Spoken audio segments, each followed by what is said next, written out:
Okay, well, got it. We're going to run that back. No, I'm just kidding. I'm not going to start over. But a story that I do, a story that I do care to share with you all recently happened. I was leaving the Apple store because, as entrepreneurs know, sometimes we have a lot going on in our hand and we're moving quick and we're moving fast. Well, I was running some errands and handling some family business, and I dropped my phone.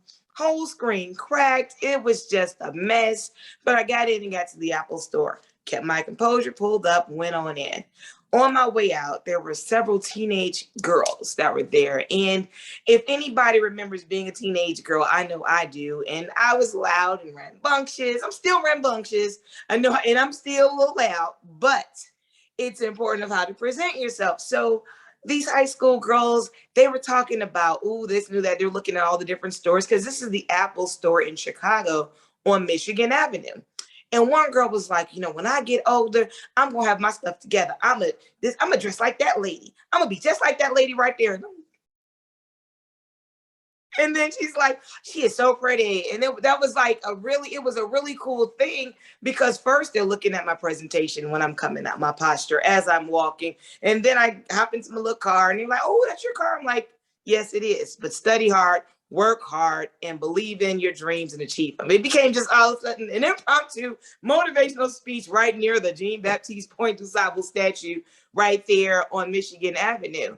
And I'm saying that to say you never know what eyes are watching you as an entrepreneur and as a woman or a man right here in Chicago and around the world. When you are a leader, you have got to take those reins, take it by the reins, take the leadership role by the reins, so to speak. And so what I'm going to go into in the time that's been allotted is that when dealing with leadership within your businesses, as well as within your community, you must start at home.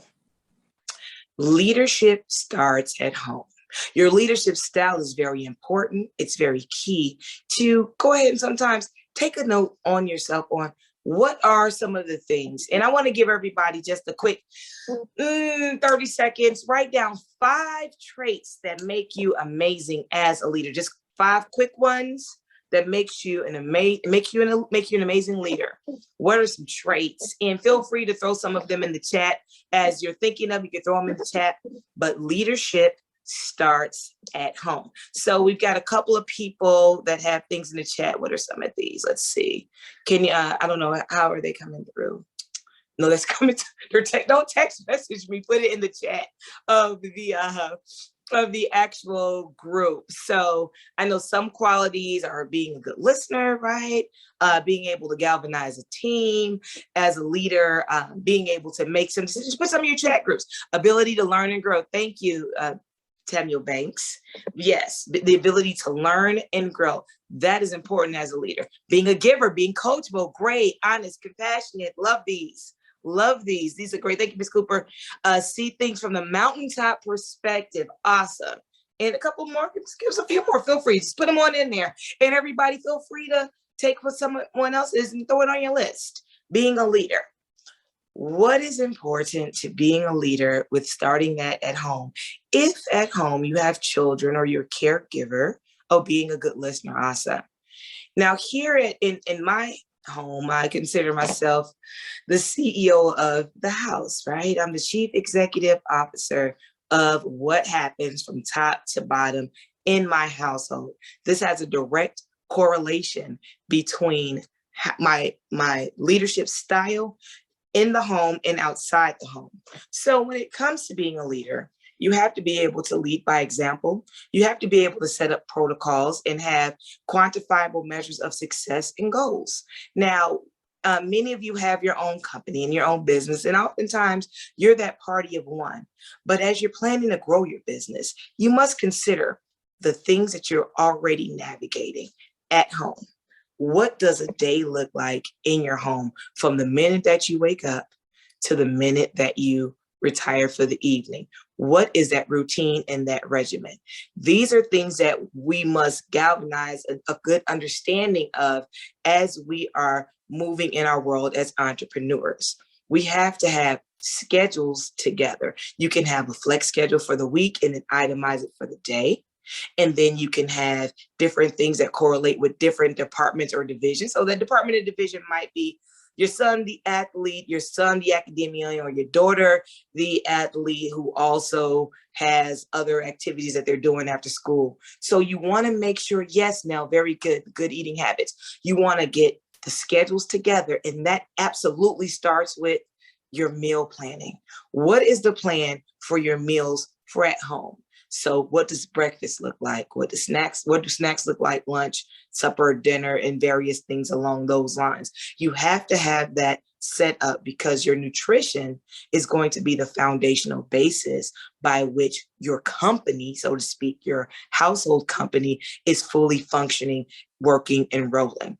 What are the quantifiable measures of success in deliverables when it comes to water intake versus sugary drinks, right? Or water intake versus those who have adult children, or those of us who are adults, your alcohol intake, being very conscious and aware of what they're seeing, those young people that may be in your household. What are they seeing? What does that look like? What does unwinding look like for you? So first, again, your nutrition, your breakfast, your lunch, your dinner, your snacks, being able to make sure you find time to develop a chore chart that's not just one of delegating, but that's one of coming together and building a plan where everyone has a responsibility to pitch in. Generationally, what we have seen, because of the way most of us were brought to this country, it is based off of do as I say, not we do together. So what you would end up finding if you have a chore chart that everybody's working on together, and you make these decisions together, and you create your department heads right there at your household first and foremost, then you'll know where the breakdown and the chink and the work ethic and that whole thing may need to be reinforced and strengthened. One of the examples that I was sharing with a group before is the fact that if you had a company, Fortune 500 company, and you came into the break room and someone left, I don't know, a tuna fish sandwich on the counter, you're not going to scream at the top of your lungs throughout the entire office, who left this tuna fish sandwich out and yada yada, and you gonna cause me to have a stroke? I gotta fight these people in the streets and this, that, and the other, and I gotta come home to this. You're not going to do this in your office. So let's take a different approach with how we deal with things that may be out of place, that may not be the way that you would like them strategically to be within the household when it comes to the organization of the house, when it comes to the cleaning in the day-to-day operation of the house. Because up or down, any Fortune 500 company, any blue chip company, any global brand, it's about the leadership. And how do you make sure that the leadership is being effective all the way down to the person in the mailroom? Mailroom might be baby girl, toddler who know how to pick up her items and put them in a box. But everyone must have a responsibility and a role that is a shared gain. Oftentimes, we don't traditionally have family meetings unless there's a celebration, an altercation, or a transition. That's when family meetings traditionally, unfortunately, in today's time, is happening within our households. You need to set a date. It might be a Tuesday, maybe a Thursday, that you're meeting to give your merit stars, your good points, where there's room for improvement. Either you're going to give positive reinforcement or you're going to give constructive guidance. You never want to have the opposite polarity to positive to be negative. It should always be positive or constructive, because the whole objective of what we're pouring into the people that are within our four walls, our walls at our house, be it you have a 1-bedroom or studio apartment, or you got a Palacio estate, you have to have rules, protocol to have it operate in a way that is effective and highly functioning. You also, in a business, and most companies, those who either have been in the corporate world, they have these really cool times where people come together and you do fun outings, right? You might have the secretaries versus the chiefs, and they're doing the tug of war. They might have a game day. Have fun time with your family. Time that is not surrounding work, that is not surrounding homework, that is not about discipline. It's just about fun. And if you have fun time, take time, go to Target, grab some games. Game that we love to play around our household is I Dissent. So it has a number of things with that. There's some really cool games. And when in a few days, when you check on DorothyGenius.com, which we're going to talk about in a minute, I'll list some of the games that we play in our household that kind of, keeps the energy light. And what you would find is that while these games are going on, many of them have you had to think outside the box, but you'll get a chance to take a look at how your children are thinking critically. And if you're one of those creative moms, you want to take it a step further, you can absolutely come up with some games. You can give that to a committee. So it might be your son and your daughter, or your niece and your nephew, whoever might normally be in your traditional household. Maybe they come up with games that the rules are set. Everybody follows the rules, but it's something that is positive and constructive. I bring this up because I'm a mom that homeschooled my child. My daughter is now 15 years old. She began her academic journey at Muhammad University of Islam, where while she was there, it's a Montessori style, fast paced school. It's on Stony Island here in Chicago. So your progression is based on your ability more so than the social dynamic of a traditional institution. So if you're able to cognitively get the work and you're able to recite and put it forth, you're able to progress if you're able to do the work. They don't hold you back just based on, well, you're this age, so you should be in this grade. Well, my daughter progressed so much that when she was 8 years old, she was operating at a high school level. And many of you have children that right now are operating at a high level academically, but there's no challenges, right? So you have the after school programs that are available to them, and maybe some programs within the school, and then some outreach and different things that are going on. But I found a way to engage my, at the time, 8-year-old, because she was, rambunctious, busy. So I started working with her on homeschool modules after school. So it was her high school modules. And then at the age of 10, my daughter completed her associate's degree from the College of Lake County. She also did her constitution test and all the things you're supposed to do, because MUI is a very fast-paced school, and they signed off on her being able to do the high school modules online. And so she got her associate's degree at 10. She went on to get her bachelor's degree at 12 years old from Excelsior College in Albany, New York. And then she went on to complete her master's at Unity College in Unity, Maine. And her master's is in environmental and sustainable science. She got that at 14. Currently, my daughter is 15 years old, pursuing her doctorate in integrated behavioral health at Arizona State University. A lot of traveling, a lot of back and forth, a lot of organizing and time management that had to happen. It wasn't easy, but it wasn't impossible. I believe a lot of what I was able to do with my daughter, Dorothy Jean, we call her affectionately Dorothy Genius, was based on my faith. I'm very faith-based. So regardless of what your faith-based belief is, you have to have your child in your household rooted in a semblance of faith. Whatever that faith walk is, you have to pray with your children. You have to meditate with your children. You have to teach them how to take deep breaths in. And oftentimes what happens is we're going with the flow of the day, and we're going on this rigorous schedule. And it's the survival mode, it's the hustle and the bustle. Whereas we as adults aren't taking times to just breathe. Right? We are looking at every day, even if it's a new challenge and a positive endeavor, we still go into it with a choresome approach when that isn't what we should do. We should think about some of the ancient civilizations that believe that you come on this earth with so many minutes, hours, right? Seconds, but you also come on this earth with so many breaths. And you get so many brain cells, right? And you get so many body cells and things you have to take care of and protect. So if we think about the fact that civilizations going back hundreds and hundreds of years have a mentality of being mindful of what you speak life into and breathe breath into, we will be more mindful in how we approach those breaths that we take within our households, within ourselves, and within our businesses. So transitioning from when you are in your home, you've got to have some readings that you do. You've got to have, I've got some go-to staple books. I'm going to put them also on there. One of the books, I don't know if it's reversed on you guys', but it's Adam Grant's Think Again. The really cool thing about this book is it's the power of knowing what you don't know. And I grew up being a know-it-all because I knew a lot. But the key thing about the power of knowing what you don't know is that there's a lot of things that we kind of have to relearn, unlearn, and we have to be willing to learn from our children.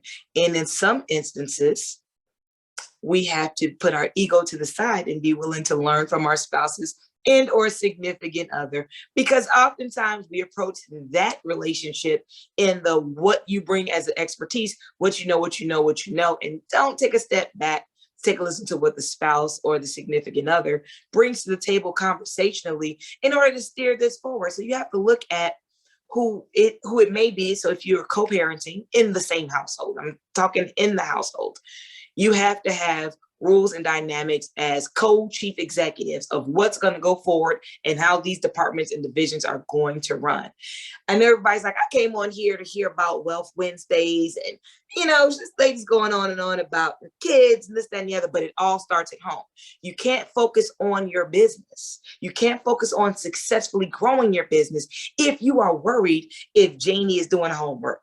If you are worried if Tyron done made it to football practice, if you have a system in place, it will all work together cohesively. And for those that believe, every night will be Christmas Eve and every day will be Christmas through organizing your schedule. You have to know what you do not know. And it's okay. I had to do some self-actualization recently because it's like, okay, yes, I know that there was something that yesterday I had an interview, true story, just recently I had an interview, WVON radio, I committed to doing the interview. I was supposed to call in at 10 o'clock, 10:05. All right, fine, good. I had a long day, decided, you know what? I'm just going to take this quick nap and get right on up, set this alarm and get right to it. But my body was like, my mind was telling me no. It was just like that. My body was like, time to shut down. And I should have taken that moment prior to nap time to rearrange my schedule to give me the time in the day where I wasn't so exhausted toward the end of my day to be able to pour into those that are supportive of what I'm doing, namely WVON, namely Mandy Muhammad, and yesterday Sister Africa was one of the co-hosts. And they were so gracious to allow me to still call in and to talk and share because we were dealing with the closeout of Mental Health and Wellness Week. So saying that to say, even those that have some of the answers don't have all of the answers. Because I got a lot of answers. I can cherry pick them and I can throw the cliches all day, throw the spire football all day, scripture you under the table. But I know enough to know I don't have all the answers. But the great thing about a cohort like this on Wealth Wednesdays is that we are here to share resources, right? We are here to pour into one another and lend our expertise. It's funny, I just literally told this mom, I said, hey, I'm going to be on here, log on, check it out. And I had to put my phone on do not disturb because it's one thing to see you guys popping up at the bottom. And at the top, she's like, well, tell us how the baby do all of that. And how can I get my child to do what your child did? I will touch on that very briefly. No two children's learning styles are alike. I don't care how similar they are. I don't care how passionate they are, how competitive they are, how brilliant they are. No two children learning styles are alike. So dealing with your children the same way you will deal with your employees and your staff as you grow your business, you have to know there's a different approach to leadership for each division, each department head, each administrative assistant, the garbage man. One of the things anybody who's ever been to dinner with me knows when I pray and I say grace, I always say, God bless the garbage man and God bless the cook. And God bless the person that's got to bring me my food. And God bless those who may not be with a meal to eat or with shelter to eat it in. And I do that because I know that I'm in a blessed position. I know that I have been fortunate enough to walk in my purpose, and my blessings and my fortunate nature isn't based on anything that I do on my own or anything that my mama gave me or some magic wand or any spookism or any mystery. Everything that I have is due to what God has set forth for me. I believe in the fact that God is the God of all the heavens and all the earth, period. Ain't no magic tree, ain't no magic leaf. I believe in the fact that if it is something that I absolutely want, God knows the deep down depths of my heart and will move heaven and earth to make sure that whatever it is I want, I'm going to get it. When I first told some of my friends about my daughter's plan, and what's really cool is like Africa, she actually was one of the first moms kind of on this plan with getting young people and children to move quickly within the academic realm with all of her freedom homeschools. And her homeschool systems were so amazing. The curriculum was so amazing. But one thing I want to say is that moms want their children to get the goods, get the golden apple, and get the star, and get the headline in the newspaper, and be synonymous and famous, but they're not investing in what it takes to get that child to that next level. The same thing with the business. Basic investment. What is it that it takes for your business to thrive at the next tier or level than where it is right now? What is it that you may not be doing that either someone that is a competitor in your market or even a complement in your market, what are they doing marketing wise that you may not be doing? What are they doing strategically and operationally? What are they doing to enhance? What training are they participating in? What training are they offering up as a skill set or expertise? Those are ways to also grow your business and clientele. Like, we're here today with you. And many of you that don't know me and know much about me personally have no idea. Like, I literally have a whole course that I teach mom, the CEO. How do you approach your household as the chief executive officer? I'm not here to pitch that class or anything in particular. Miss Tillman, yes. Can you pitch that class for me real quick? Will you do real quick? I just and listen, all the way at the end, I want you to tell them where they can find you at. I want you to tell them how they can be a part of your courses and how that financial investment will be one of the best investments of their lives, because we are a community within a community that want to share great resources. To be honest with you, a woman of your caliber and wisdom and experience, the cost is priceless. Thank you. Thank you. I really appreciate this. This is absolutely a labor of love. And I thank you for that. Many of the moms, and see, from the global perspective, America is lagging behind with education. Okay. Yeah. And a lot of that has to deal with twofold, not just the lack of investment in education from the government standpoint or lack of resources within the classrooms, but oftentimes we're sending our children to school for a social service system, babysitting agency, and like that's her job, his job, not my job. My baby better, it's their fault. It's their responsibility. But mothers are the first teachers, fathers, y'all the vice principals, whatever you want to call it. But it's our responsibility to pour into. And that's on everything from the academic aspect to the social and etiquette aspect. It's a holistic approach to the health, fitness, hygiene, and nutritional aspect. Our children should be able to walk into a school and they have unshakable faith in who they are because of whose they are. And they should not be able to get shaken with self-esteem matters because they weren't armed with the right tools at home. Now, many of us can say, well, we talk to our children, we tell them how beautiful they are, and we go on and on about, various things like that. But are we listening to what they think of themselves based off of what they're seeing in context of the modern day media of what beauty is, of what gets the attention? And when children become of age of looking at the opposite sex, now you got other dynamics playing into a factoring role. Now, oftentimes people want to say, oh, it's the music they're listening to. There's a lot of music that goes all the way back generationally, the Y2C or whatever you want to call it. But the way that the straight and narrow path was able to be guided with one foot in front of the other was based on the upbringing, the home training, and them and the child knowing that they have a place to come back to land safely that will listen to what they're saying. Now, many people are often, I'm going to take a sip of tea. You guys, excuse me for a second. But Yeah, I many see people, someone had, I'm sorry, not to cut you off. I know you, and I see someone has their hand raised. Do you want everyone to engage, or you want to continue? no, I want to engage. I definitely want to Okay. engage. I couldn't see the hand. I can't see the hand raising. No worry. The hand that is raised is Miss Juanita Paul, so I'm going to go ahead and unmute you. Okay. Hi, Juanita. Juanita. Is it Juanita? Yeah, Juanita, are you there?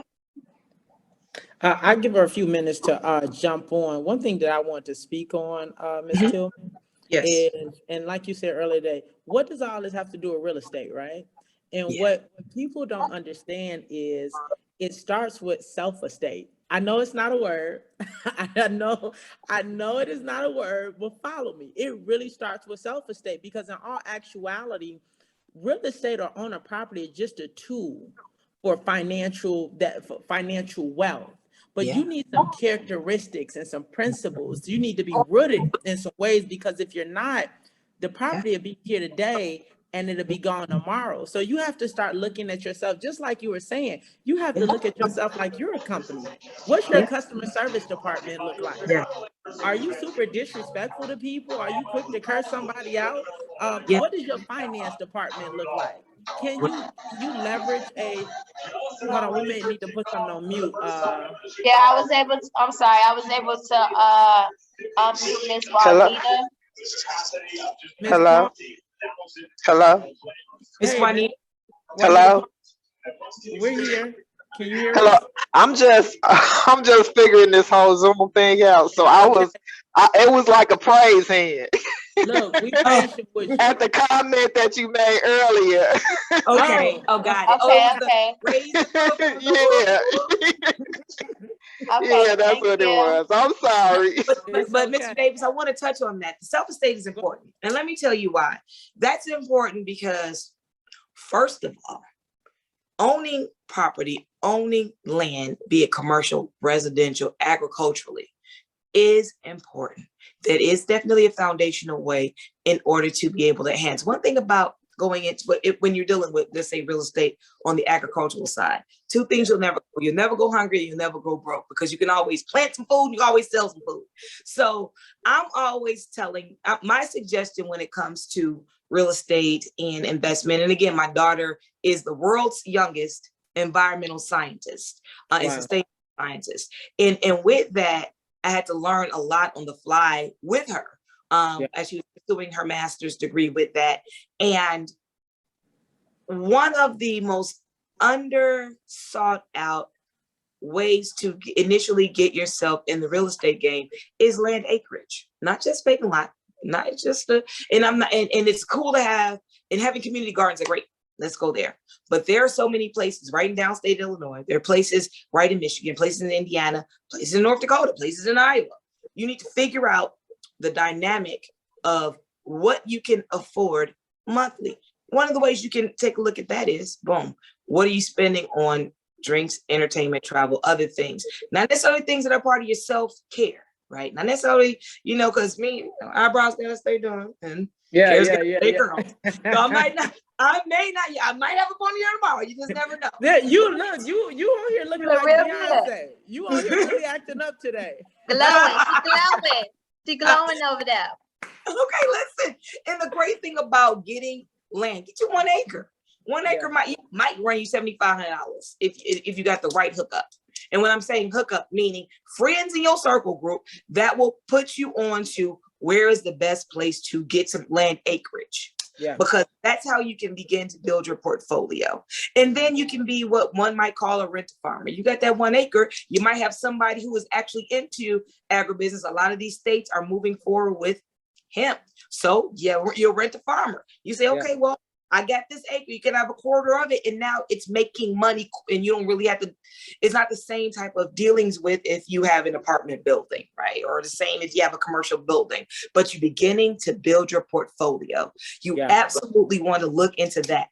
And another great thing about owning acreages is, again, going back to the child, one of the things that she's developing right now as she's working on her doctorate in integrated behavioral health are ways to maximize the use of, take this note, storage containers. You can use storage containers for everything from a school to a hospital to a home. Yeah. Very low cost. Yeah. You can build you a school, a home, and a behavioral health clinic on your 1 acre and still have some space available. Yeah. And to get your license or certification, now you got the acreages for the rent-a-farmer. Now you got the school that's getting tuition. Now you got a behavioral health clinic that you done partnered with some BHPs, a physician, whatever, to be able to provide services for psychosocial analysis or whatever it's gonna be. And you got a home that you can chill on. Yeah. And then the only thing you invest in, additional to that, is your security system for the coyotes and the Negroides. The Negroides are those that want to come mess with your stuff. Yes. Yes. Yes. So let me wonder, is anybody on here, because I can't really see in the chat, and don't do the hand raise, you just type yes or no. Does anybody and within our group here own any farmland now presently? Yes, I own some, but does anyone else? Not Yes, yet. no, I'm working on it. I'm working on it, but not yet. Very good. It's a very good space to operate in cooperatively. Okay, that's something else that the group should consider. Okay, I see you, Ms. Cooper. Thank you. You want to look into that because it makes it that much easier of the hurdle to hop when you're diversifying your portfolio, when you're able to show that you already have property that you're investing in. That's something to always consider. Where do you start? Oftentimes we think about starting on the tax rolls, right? Or we think about a rehab, flip property. There's a lot of work that goes into that. There's a lot of output that can be discouraging in most instances. But you want to think about, for lack of a better way to put it, the low-hanging fruit is right on the farm. Just go onto that farm and get that low-hanging fruit. Little things. You can do fish farms, right? There's various ways, but the key to it is get the farmland, get the land, get the acreage, and then get the resources. Because there's lots of amazing groups on social media, namely on Facebook, that deals with farm life and farming. So that's key. 2, many of you all that may not currently own property, but are looking to own a piece of property, determine whether, okay, after we get past the acreage, right? Determine whether it's commercial or residential that you're looking into. Then find you a friend that does not mind sharing what their tax bill looks like. Because I'll give you an example, a commercial property that I have. My tax bill for this second installment was $18,000 for the second installment. Now, oftentimes you don't think about the direct tax bill because it's normally rolled into your escrow for those who already, they were like, well, why'd you have to pay your own tax bill? Why was it? Because property's possibly paid off. The only thing I do is pay insurance and taxes on it. But every installment, it's an MF. And then you have to look at what are the taxes going to. You have to be able to read and assess your tax bill. You have to know how to go after your certificate of error on that. You got to get Kagi out of there because he's a jerk. I'm just kidding, because this current tax assessor, we got a sister running. I know this ain't no political platform, but I'm down with anybody that's going to bring my tax bill down. And Carrie's still talking about doing that. So I will knock on doors for that woman right there. She's currently the president of the Cook County Board of Commissioner. Love me some Carrie Steele, and she's good with numbers. I'm trying to get somebody that understands, because what's happening now, the guy that's in there now, and I'm bringing this up because it ties in, and I know this is not a political forum. Let's take it off the Carrie piece, because don't want to get caught in that aspect of it. But hold on, Ms. Tillman. Yes. Hold on. They really need to know who Carrie, they need to know who she is and how important she is. So it's okay for you to say her name a few times, because when it's time to vote, we need to vote for her. Got it. So, and I think she's a great person to bring on this platform, or maybe we look at doing something at the cultural center with, people that affect us from top to bottom when it comes to Wealth Wednesday. Maybe we just do a Wealth Wednesday coffee tea sip. Don't hold me to it. Maybe. No, but what I'm bringing her up because what's happening right now, especially coming out of the pandemic, there was no reprieve for property owners, right? There was, and I'm talking commercial, those that might have had to be vacant. There was no nothing. It was very heart-wrenching how a lot of us were done. And then the city of Chicago, if you live here, a lot of our 77 communities have what is called an SSA tax, which is a special service area tax. The SSA tax on the installment of my tax bill this year was $3,200 out of that 20-something thousand. And I'm bringing that up to say, we're already getting taxed for services that the city provides. The SSA tax on your tax bill, it matures every so often where you can vote your area to not be an SSA area. Because for us, my SSA area is SSA 35, I believe it is. And it's 47th and King Drive. And it's, because our commercial property is on 46th. But I'm paying them to do what we're already paying the city to do. That's a problem. So you have to be very intimately involved with what's going on with your tax bill. That's very key for those who don't have their own property. And then those that do, and it's getting pulled into your escrow, look very closely at what's going on with your tax bill. Challenge everything on there. Schools are only open in the past couple of years. And I'm not just talking pandemic component. I'm talking even with the strike and all of that, but we still paying the full amount on school taxes for Chicago Public School. That's a challenge to me. That's an issue to me. I don't have a challenge with Chicago Public School. Maybe need to be some tax reform on that. Not saying that we don't pour into our schools, but we need to demand some genuine representation when it comes to that sort of taxation. But circling back around to what we're here for, because all of this is all encompassing. With Wealth Wednesdays, right? And we're dealing with the real estate aspect of it. You have to know your limitations in the immediate, so you can set realistic expectations to be able to move first and 10, the goal, right? What is the goal? How do we get to the goal line? How do we get from where we are to where we want to be?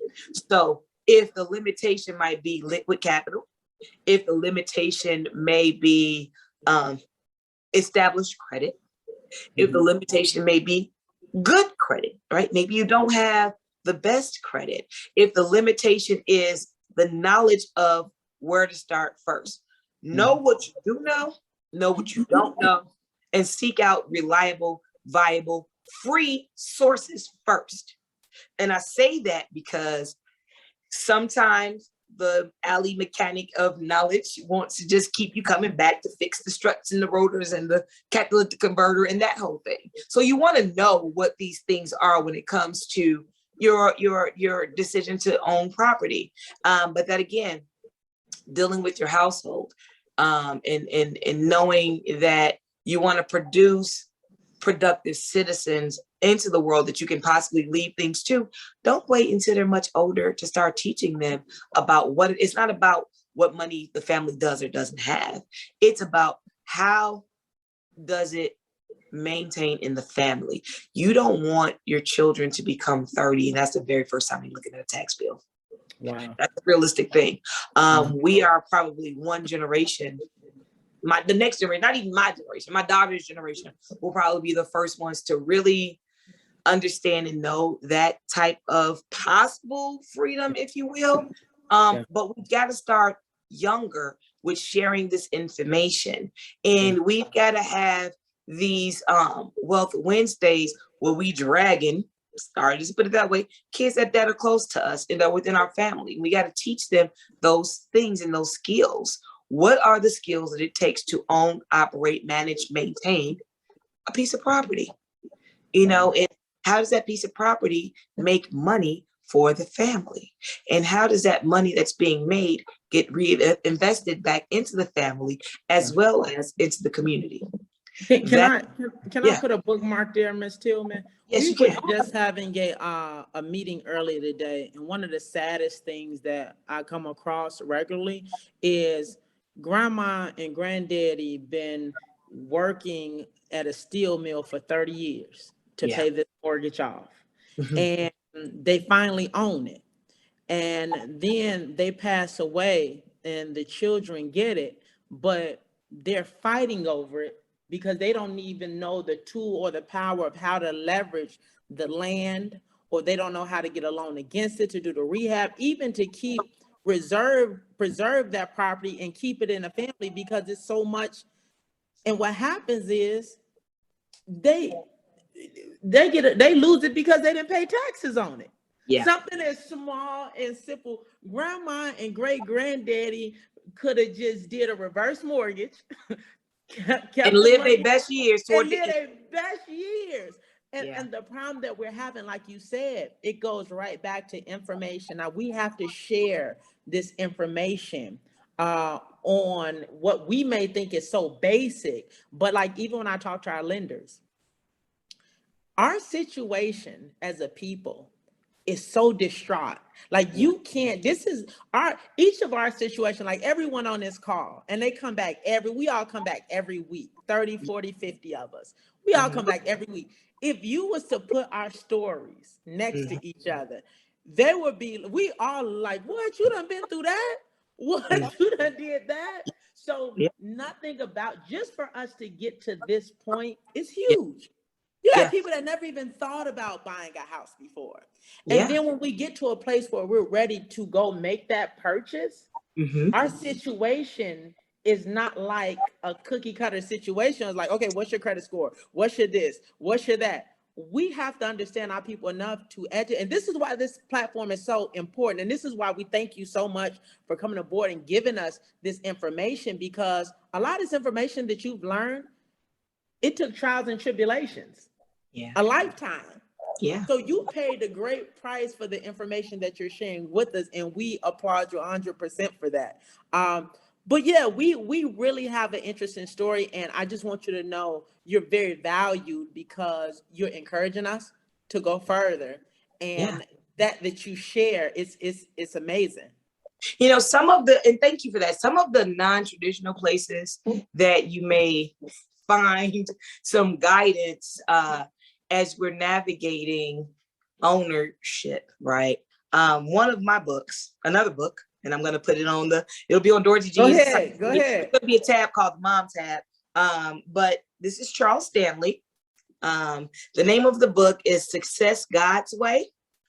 And it's Achieving True Contentment and Purpose. So while we're on this component of dealing with, ownership, this is a quick excerpt. This is what I want to share with you. So it says, the ground of a certain rich man yielded plentiful. And he thought within himself, saying, what shall I do, since I have no room to store my crops? So he said, I will do this. I will put down my barns and build greater, and there I will store all my crops and my goods. And I will say to my soul, you have many good laid up crops for years. Take your ease, eat, drink, and be merry. But you know what God said to him? You fool. This night your soul will be required of you. Then whose will the things be which to you have provided? So is he who lays up treasures for himself and is not rich toward God. That comes out of Luke 12:16-21. That's important. And again, I'm gonna be on my mom's tab, but that's key and important because you see the direct correlation to what we're dealing with right now. Oftentimes we get the property, we get it so we can be able to stump for the gram and do this and do that. But right there in the Bible, right here, I mean, it tells you right there in Luke 12:16-21. Luke 12, put it in there, Mr. Edmond. Luke 12:16-21. It's a very cool story that breaks it down because oftentimes we're stunned and we want our kids to see us have these great things, and we're so busy trying to give them the things we didn't have that we didn't give them the tools that we did have. So we want to kick up and we want to be on the yacht and we want to be on the private jet and do all these great things. But God is like, you fool. Yeah. Yes, I provided you with abundance. Yes, this is a prosperity ministry, but unless you pass on and teach either to those of that your offspring or though my sister and brother, I'm talking to y'all my sisters and brothers, right? We have God. At the end of the day, it's one creator. It's one God creator to me. I can't speak on anybody else and what they believe in and what they think. But at the end of the day, I look at the Bible as God being this producer of this amazing body of work with all the remixes and the chapters and the inserts and I learned today, I was, getting prepared and, asking God to just order my steps and be prepared properly for the presentation. And it's so funny because this one wasn't even in it. It just literally fell open to that page 105. Strangely enough, it was not a part of what I was planning to share, but it just happened to just fall onto that page. But today I learned there was a difference between John the Baptist and John the Apostle and John the Evangelist. I'm like, didn't nobody even know John the Evangelist, but he was getting it in. He was getting it in. And so we know John the Baptist, and people think John the Baptist and John the Apostle are the same people, but then you got your disciples and you got your apostles, right? So there are going to be people that are going to follow things that we teach, say, and do, right? They're going to be people, those are disciples of the things that, you know, we're teaching them to do. And then there are going to be those of us that are walking together on this mission. So we're like our apostle team, so to speak, right? So us walking together, sharing the information, you have to be rooted in a form of prayer and connection where you center yourself, you balance yourself. You've got to do it. And if you cannot take care of the barn / condo / rickety mansion temple of your body, don't think that increase is gonna come the way you want it. I know some of you guys might have heard that that song, this old house, the leaky seat, the leaky roof. Don't do it. You know, no, but it's for real. This is important. We have to take care of this. We've got all kinds of comorbidities going on right now. I'm learning about a lot of that now. Again, as my daughter is advancing in integrated behavioral health, I'm learning with her. I don't think about the connection between insomnia and childhood trauma that someone may have participated in, or diabetes, obesity, and childhood trauma. These things going together, right? The chronic illnesses. But what for good is it to have a beautiful home when you got to make it all an accessible home because your foot done got cut off because you got the sugar? Don't make no doggone sense. Push away from it. And this is a moment of sharing. I'm preaching from the perspective of, I love you. This is from a perspective of love. Get up, move, do something. You don't have to hit a gym every day. You don't, but you have to move. Challenge yourself. If you drink 3 glasses of water, challenge yourself to 6. And the reason why is because as you develop your self-discipline aspect of things, you're going to see a lot clearer on everything else that you want to do. You're going to see these things come to fruition. And as you start saying your positive affirmations and you connect and commit to your God self, watch God pour into you even more, greater than your increase. True prime example, anybody who attended the Rakim show, I had Benchmarks and Deliverables, which was a show we just recently had at the Harold Washington Cultural Center. First show back since 517 days. Our theater set dormant. Nobody, no shows, no nothing. 1,000 seat theater, had to pay bills every month, 517 days. 527 days, actually. But 517 days, we announced we was going to reopen, and then boom, on the 15th of October. But I was only like, okay, listen, if we get 200 people, I'm happy, I'm comfortable. Our customer base, you know, we're getting them back out, this, that, and the other. And I was a steward over what God told me to do. I was obedient. I with my flyers, I'm doing what I'm supposed to do. We had a sold out house. We had a packed house. Our theater holds 1,000 people. I was shooting for 200 people. God said, don't worry about how many people. Take that off. You can't put a boundary or a limitation on God.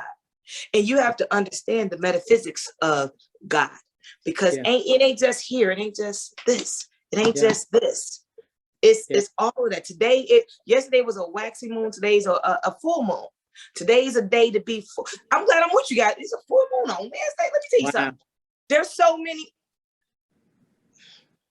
There are so many genuine things to be excited about today that are directly connected to the faith of being rooted in faith with God and not fear. Today you have to be bold. Today you have to step out and you have to be able to manifest the destination of greatness that He has called onto your life. Today you have to say, okay, that one thing that I am carrying around. I know y'all seen the thing with the girl doing the crate challenge 2021. Like, you know, I'm going to 2019. Oh, no, it's not the crate challenge. She's like walking up these boxes like, I'm leaving it behind, right? That I'm leaving it behind. Well, listen, this moment, you have to declare it on your spirit at this moment. There's something that might be a childhood trauma. It might be a relationship trauma that you may have gone through. It may be various triggers that you may have, and you know why when you smell a certain thing, it makes you go a certain way. bind that spirit off of you. Take that power away. Don't give it no more power. You have to be able to reclaim your power in order to exude dominion over what God has for you here.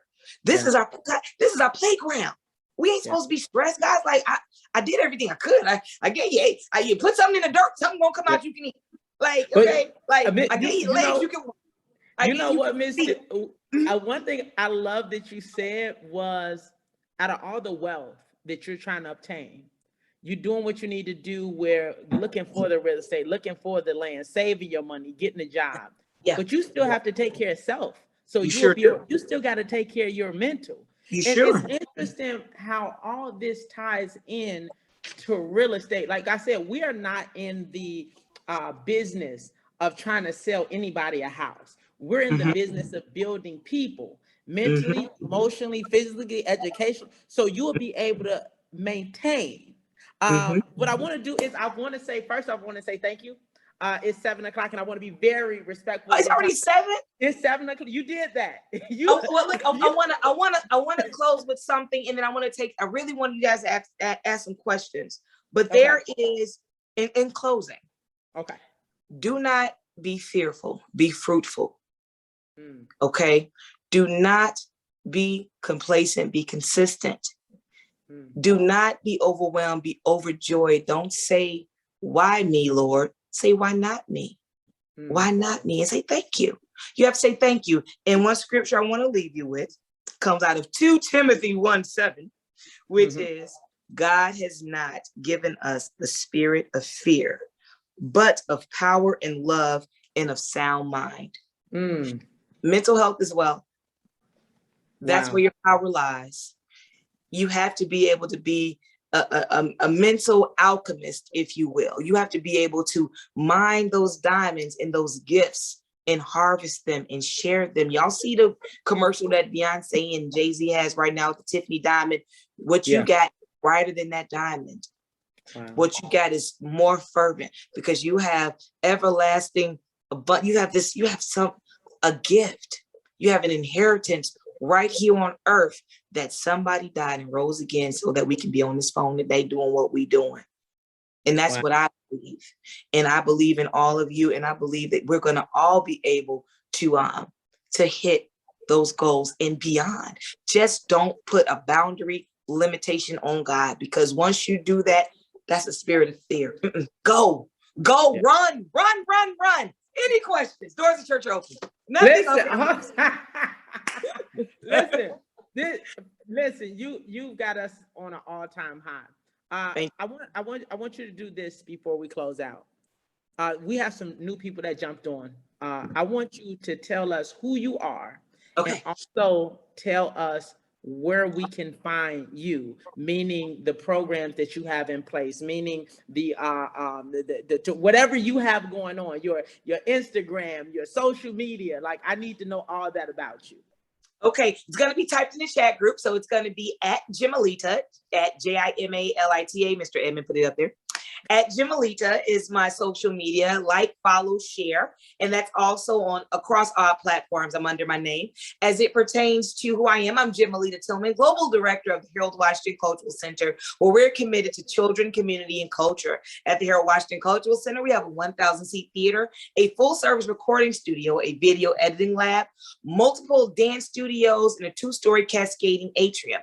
I can speak as a testament to the importance of fighting for your properties, be it commercial or residential, because our cultural center was in a fight for its life of foreclosure from 2008 to 2015, which is unheard of a commercial property. But I declare as of 2019, because I knew God was greater than all others, we got the deed to our dirt August of 2019. Can't nobody take nothing from us for any of that. And that's important. Keep fighting. Don't ever just roll over and give up. I'm also the mom of the world's youngest environmental scientist, who became an environmental scientist at 15, Dorothy Genius, Dorothy Jean Tillman. You can also find her at Dorothy Genius. Please like, share, and follow if you want to keep up with her story and what's going on.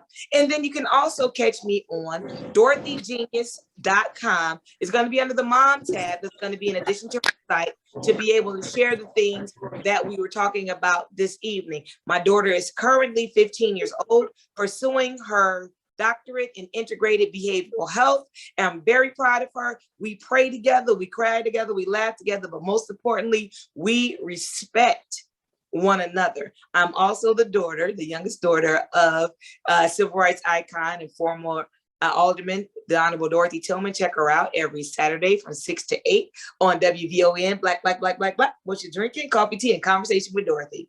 That's all I got. And that's my piece, I guess. I don't. Any questions?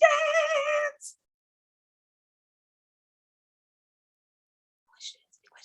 Jazzy hands. I love Broadway musical theater.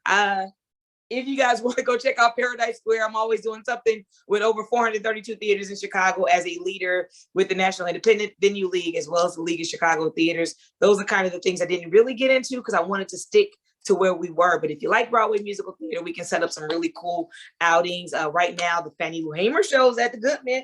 Maybe we could take a really cool wealth walk there, you know, a little organized, another Broadway joint. So that's what I got. I mean, does anybody, please, if you have any questions, yeah, I do have a course. The course will be $6.99. I know that's a lot, but it has a lot of installation. It goes down the properties dealing with, you know, home, business, faith, finances, fitness.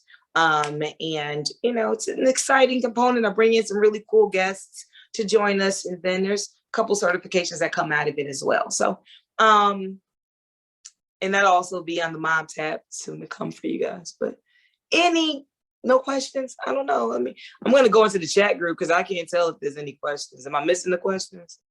Any questions? Okay, I guess somebody, y'all tired of me? Yeah, okay, maybe y'all done. Y'all done. Y'all tired of me. Okay. I guess I've talked y'all to death. Hey, Miss Harden, I'm glad you joined us today. It's good to have you. A pretty picture. Miss Phillips, Juanita Paul, thank you all. I couldn't get to call the names all day, but it has been a pleasure. It's been my pleasure. I think I left y'all with one scripture, but the last book that I want to suggest is Jesus CEO. It's a really cool thing. It's written by the same lady that wrote Jesus in Blue Jeans, Lori Beth Jones, Jesus CEO. It's a really easy read on a plane ride to LA or Atlanta, wherever you might be going for business.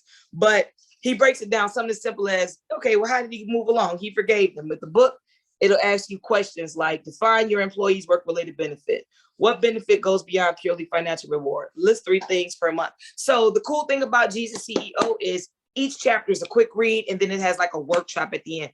Thank you, Ms. Harden. Thank you, everybody. Any more questions? Because everybody gonna start leaving me, and I'm gonna be like, oh, it's just 2 people left. No questions?